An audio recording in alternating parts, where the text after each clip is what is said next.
¿qué tal? Yo soy Valeria Barajas, estudiante de médico cirujano de la Universidad Nacional Autónoma de México. En esta presentación estaremos viendo histología avanzada del sistema reproductor masculino. Específicamente, antes de empezar, no se olviden de seguirme en mis redes sociales como soy Valnotes. En nuestra tabla de contenido, que van a ser los términos generales de lo que vamos a abarcar en esta exposición, tenemos, por ejemplo, la primera parte, las vías seminíferas extratesticulares, es decir, los conductillos eferentes, el epidídimo, los conductos deferentes y el conducto eyaculador.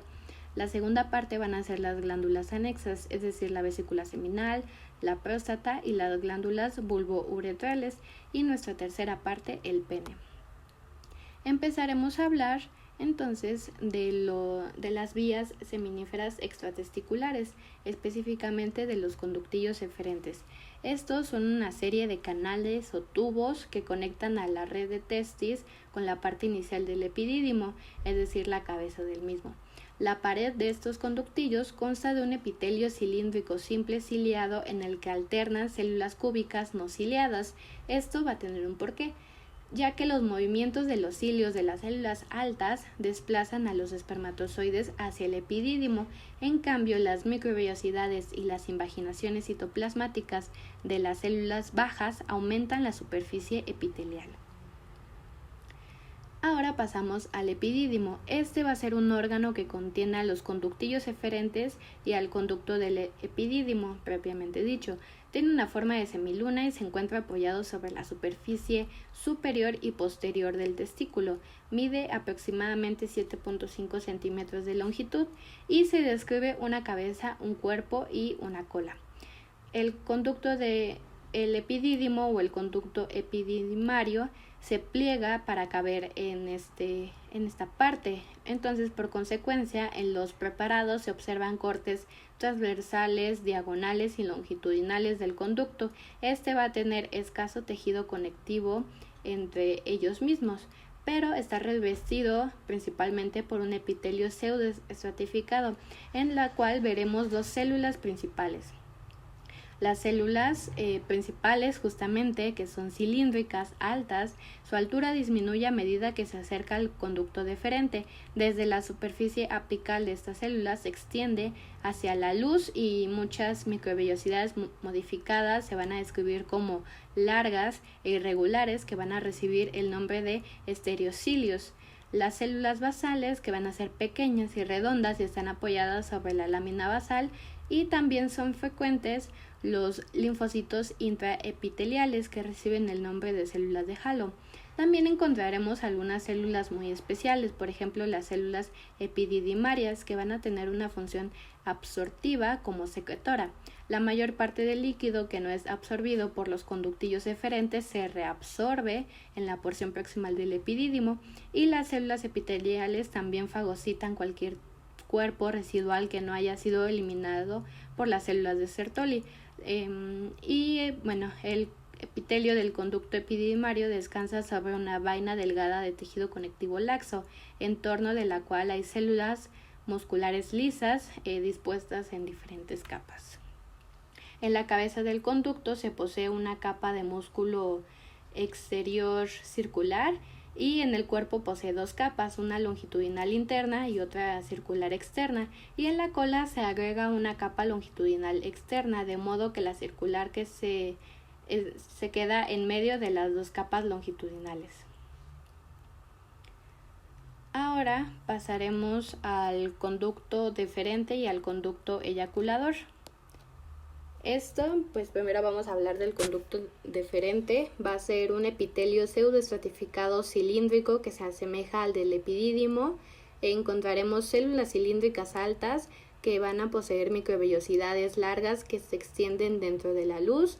También células basales anteriormente mencionadas, que van a ser redondas y que también se van a apoyar sobre la lámina basal, y va a poseer tres capas musculares similares a las de la cola del conducto epididimario, pero mucho más gruesas. Y en torno a las capas musculares va a haber un tejido conectivo denso, en la cual en algunos lugares se continúa con el tejido conectivo laxo de las estructuras vecinas. Ahora hablaremos del conducto eyaculador. Este va a ser el segmento terminal corto que ocupa el tramo que hay tras la ampolla del conducto deferente y atraviesa la próstata y desemboca en la uretra. Este va a ser un conducto formado por epitelio cilíndrico o pseudoestratificado. No expresa mayores características más que carece de capas musculares, de las cuales son reemplazadas por tejido prostático. Esto solo en su tramo inicial. Ay, no se me cambia. Ahora sí. Ahora pasamos a las glándulas anexas, específicamente a la vesícula seminal. La parte de las vesículas seminales va a contener una mucosa, una capa de músculo liso delgada y una cubierta fibrosa. Y en términos generales va a contener un epitelio pseudoestratificado cilíndrico que va a contener células cilíndricas no ciliadas y células redondeadas bajas que están apoyadas sobre la lámina basal que ya hemos venido trabajando.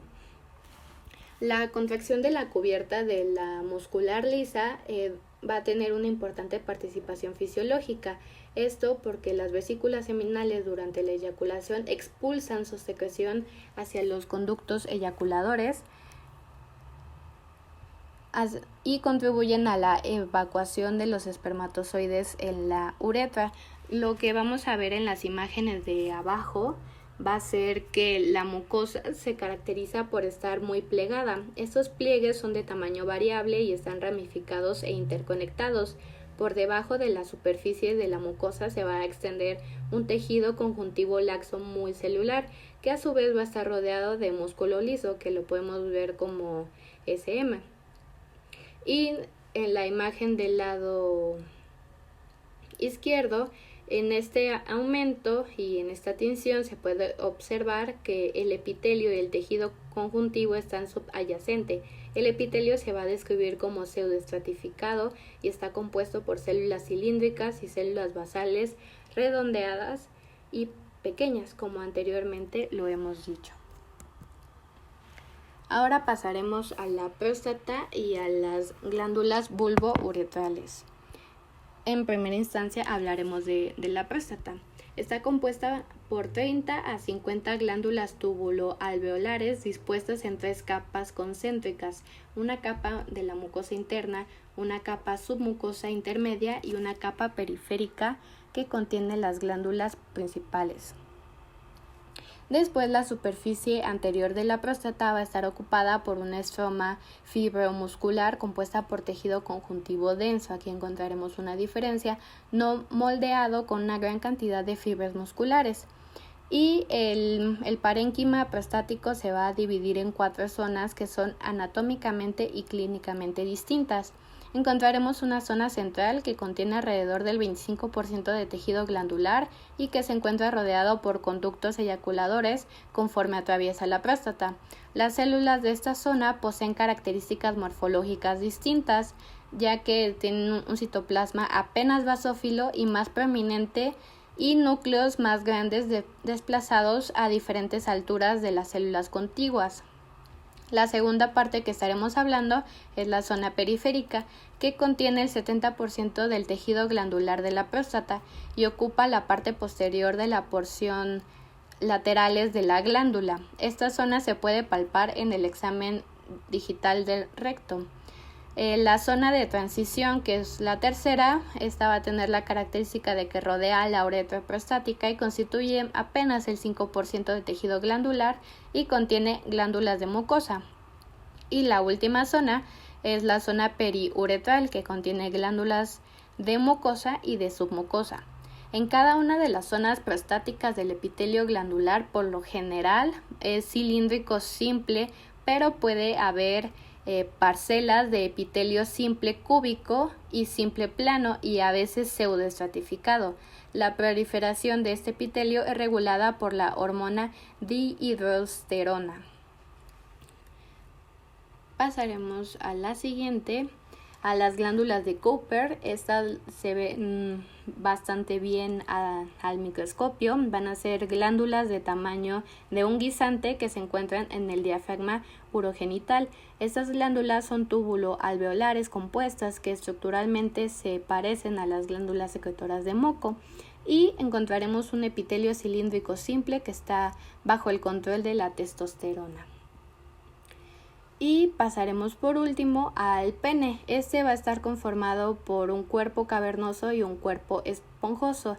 En términos generales va a tener una capa fibroelástica densa, una túnica albugínea que va a enlazar a estos tres cuerpos y va a formar una cápsula alrededor de cada uno. Y los cuerpos cavernosos van a contener una abundancia de espacios vasculares amplios que forma de manera irregular y que están revestidos por un epitelio plano simple. Esto ha sido todo por mi parte, muchas gracias por su atención. Esta ponencia es por parte de Harper Academic y nuestro colaborador UDOX. Estos son nuestras redes sociales y aquí están las bibliografías que he utilizado. Muchas gracias.